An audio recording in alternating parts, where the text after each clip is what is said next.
So I've talked about this player a couple of times. We've talked about him a couple of times on the show.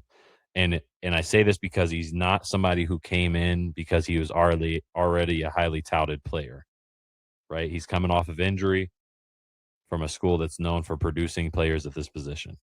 Not as recently as most of the time, but historically they're known, right?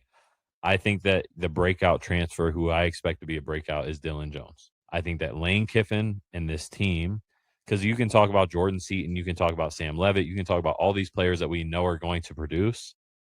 But I think that when I think of a breakout transfer based on the way that the game is going to change for LSU based on the last 5 years, Dilin Jones is my breakout from a transfer standpoint, because I think that he's already challenging who we feel as if is RB1 on our roster in Harlem Berry. He already jumped right past Caden Durham.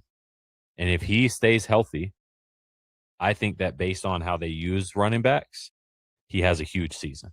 I think he has all of what you need, right? Like Harlem is your Reggie Bush. This is your Lindell White, in my opinion. Like, that's what I see. Yeah, good comp. And so if that's the case, that's what you get with both of them. You have a good yin and yang, salt and pepper. And I think that Dilin Jones is that breakout transfer, in my opinion.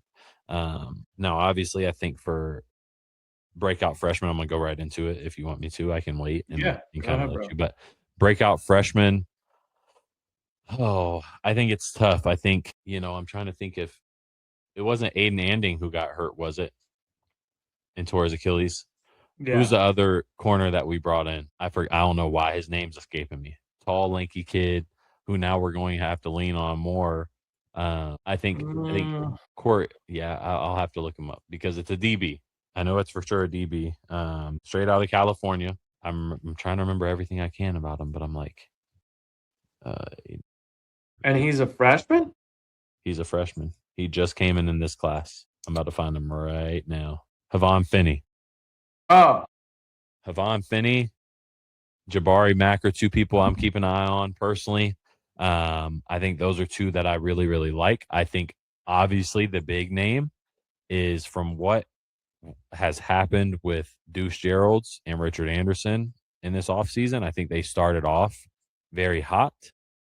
They kind of cooled down a little bit as you started to get, Stephon Green back integrated into practice, and you started to get the O-line moving more. You started to see that they are high-level talents, but they are freshmen, right? But I think where you're going to need the position, where you're going to need the player more, is somebody like a Havon Finney, who we recruited him out of California.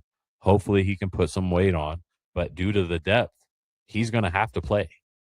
There's no question he's going to have to play. That's due to depth at the corner position because of the injury of Aiden Anding.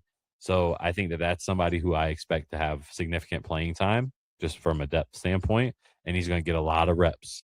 And I think that in spring, based on how many receivers there are and how many different talents there are, you're going to see – you've seen him have, like, the ability to catch up to players and get back into play, right? Like, doing some of that, the intangibles – having some of those things that maybe some of the other players may not have, or maybe they didn't expect him as a freshman to be able to get back into that play with a high-level receiver, things like that. So that's somebody I'm keeping my eye out on. I know that's kind of surprising probably, but that's someone who I'm keeping my eye out on.